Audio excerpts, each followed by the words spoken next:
In past videos, I've talked about characteristics of narcissists, and so there's going to be a bit of overlap, but this is really focusing on what does a narcissist look like as a leader, and what are those characteristics. And I want to give you 12 different characteristics that I hope will just help you and hopefully prevent the organization you might be part of from making some bad decisions and picking a narcissistic leader.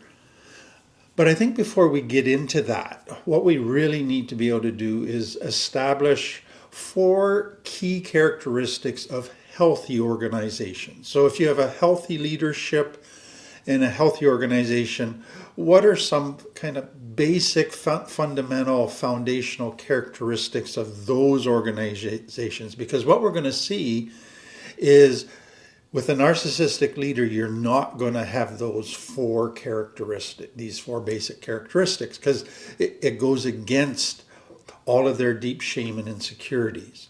So the very first characteristic of a healthy leadership and the system that comes out of that is that the leader, they value and they build up everyone in the system. Everyone matters, everyone's treated as equal, and they seek to benefit each person and maximize the benefits and not exploit or use people.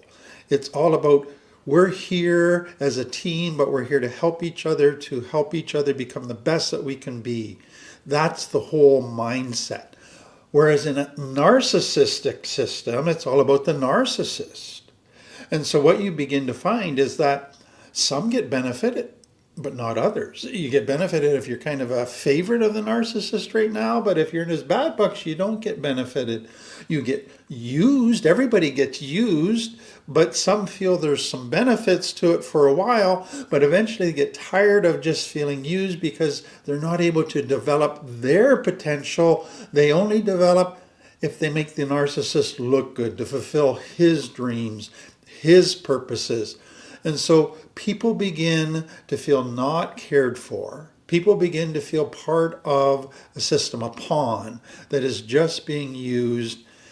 And it's not about their potential and their growth. It's only about the narcissist. So that's the first one. Second one, healthy systems are committed to radical honesty.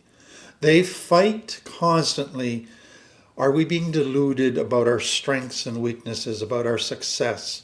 Are we only seeing what we want to see? They're fighting constantly to get an accurate picture of themselves, of what they're doing, of the people of the organization.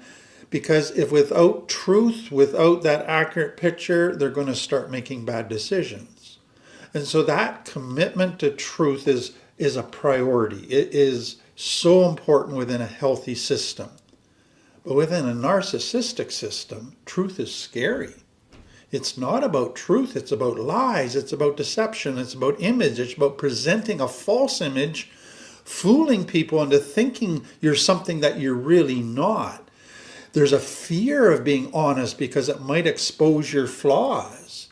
And so what you tend to do is you begin to look at your successes and you go, oh, that's because we are so great. That's because, and you take the credit for it. And then if there's a failure, then it's like, oh, that's somebody else's fault. And then you minimize it somehow or blame others.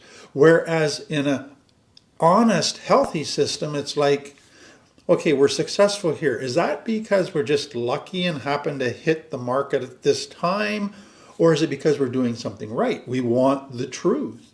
And if there's a failure here, is there that because there's a flaw in this system? We're willing to look at our weaknesses, at our flaws, because we want to grow. And so that is so essential within a healthy system. The third characteristic of a healthy system is that it's always wanting to grow. It's always wanting to improve. And so it's just constantly curious. It's constantly wanting to learn. It's constantly valuing input from others. It's also valuing input that might be a very different perspective than what they've had. It wants to be challenged in its thinking. It wants to see things from different perspectives so that it can continue to grow, so that it doesn't fall into blind spots, into errors of thinking. That is a key piece in a healthy system. But what you find in a narcissistic system is not that. It is dominated by anxiety. Everybody's afraid to speak the truth. Everybody's afraid to offer a different perspective. People can't be curious and check things out because the narcissist wants to keep things the way they are, and they want to stay in control so that they look good. Everything else becomes a threat. And so that insecurity causes everything else to be a threat. And so people therefore live in fear of being honest, fear of being curious, and the narcissist gathers around them a group of yes men who just tell them what they want to hear. The final characteristic of a healthy system is there's systems in place that are constantly assessing the health of the organization, the health of the staff, and the health of the leader.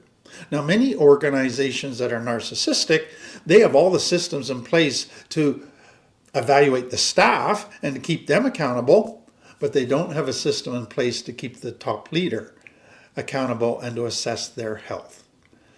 But what a healthy system realizes is a truly healthy organization is not just because you do certain leadership styles. A true healthy leader can't do the right leadership styles consistently unless they are healthy. Therefore, you need systems to evaluate the top leaders as to whether they're healthy, to evaluate their leadership style, to give them feedback so that everybody keeps growing, so that everybody has accountability and encouragement. That is such an important piece. But a narcissist doesn't want to be evaluated. A narcissist doesn't want others to hold them accountable because that threatens them too much. There's too much deep insecurity there. And so they try to create a system where they can evaluate everybody else, but nobody can evaluate them. So those are the four basic components of a healthy system. Now let's go to the 12 characteristics of narcissistic leaders. I'm going to borrow from what Craig and Carolyn Williford have, the work they've done, and they've given 6 primary characteristics of a narcissistic leader. And then Chuck DeGroat has added 4 additional characteristics, and then I'm going to give you 2 other ones as well. Number 1, a narcissistic leader, all decision-making centers on them. So a narcissistic leader, because of their insecurity, because of their shame, their fear basically, they have to stay in control. They can't step away and trust others to make decisions.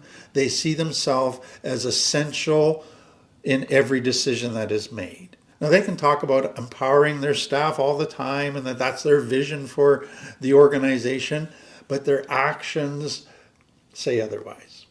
They do not relinquish control. And so again, what you're going to see, and I want you to keep in mind, is narcissists, deep shame, like we saw last week, that creates deep insecurity. So now they're in a position of power, authority over others, but great responsibility, and that insecurity just gets amped up big time. And so now there's a massive fear, even greater fear of looking bad, of failing. And so they feel then they need to be in total control of every decision so that it gets made right, so that something doesn't make them look bad. And so they will create leadership structures that will make sure that they have a say or the final say in every decision that is made.